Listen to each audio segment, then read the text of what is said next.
Daahir waxa lagu farxo ah in shaqadiisa tijaabo aan u bilownay waxaan aad ugu faraxsanahay Ilaahay suurta galiyay hawshan waxa kale oo mudan dhammaan shacabka reer Puntland oo iska kaashaday mashruuca Ceel Daahir meesha maanta uu joogo inuu soo gaaro waxa aad ugu faraxsanahay inaan ku soo dhaweeyo injineerka guud ee mashruuca injineer Aadan Yuusuf Barre sidii uu faahfaahinta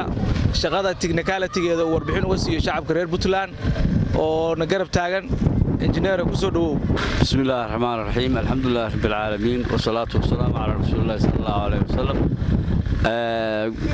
sida maxamed u sheegay waxa weeye maanta waxa weeye tijaabo baan ku jirnaa waxaan tijaabinaynaa asfaltigii aan dhigayna insha Allah taala Ceel Daahir Ceerigaabo marka maanta waxa weeye tijaabo magaalada dhexdeeda ah baan wadnaa waa ku guulaysanay alxamdulillaah rabbil caalamiin ilaa saaka wadnay walina waa sii wadaynaa haddii bay qadarahay waa u jeedaan jidku waxa weeye 9 mitir oo maxaan ku sheegaa balliciisu yahay si fiican baa loo garaacay asfaltiguna waa 5 sentimitir weeye maxaan ku sheegaa qaradiisu run ahaantii qalabkii loogu talagalay baa u dhammaystiran oo maanta maxaan ku sheegaa 2 baybar baa shaqaynaya 2 roolaa shaqaynaya baabuurtii qalaabaadkii keenayay baa shaqaynaya alxamdulillaah rabbil caalamiin maanta waxa weeye daamurkii waa la hayaa marka shaqadani waa say u bilaabtay insha Allah taala waxaan Ilaahay ka baryaynaa inuu maartana waafajiyo in aan maxaan ku sheegaa gaarno targetkeena oo ah Ceerigaabo insha Allah taala sida la sheegay oo injineer Aadam iyo agaasimuhu ay sheegeen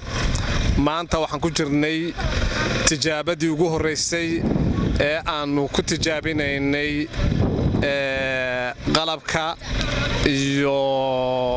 shaqada inaanu u dhaqaajino wadadii laamiga ahayd Ceel Daahir ka dhaqaaqdo una dhaqaaqdo dhinaca Ceerigaabo magaalada wadadii way ka soo leexatay laamigii dheeraa ee isku xidhayay Gaalkacyo iyo Boosaaso ama Muqdisho iyo Boosaaso way ka soo leexatay waxayna u soo leexatay dhinaca maxaan ku raahdaa Ceerigaabo laakiin wali magaaladii Ceel Daahir ay ku dhex jirtaa qalabkii ay ka mid yihiin 2 mishiin oo imika naga dambeeya iyo mishiino badan oo kale oo la tijaabiyay si fiican baa loogu guuleystay shaqadina waa israacday waana dhamaystirantay waxaana jecelnahay haddii alla idno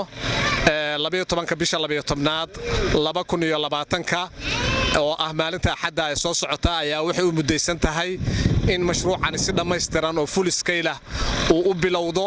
oo laamigii uu u aado dhinaca magaalada Ceerigaabo haddii alla qadaro waxaan rajaynayaa in dadweynaha Puntland iyo dawladda Puntland ba ay arintaas insha Allah taala ay si wanaagsan u soo wadeen oo si wanaagsan oo maxaan ku raahdaa hawlkarnimo leh loogu gacan iyo shaqaba loogu faxnaa in la dhamaystiro haddii alla qadaro lagana soo wada qayb galo biidin Allah taala aad iyo aad baad u mahadsantiin wassalaamu calaykum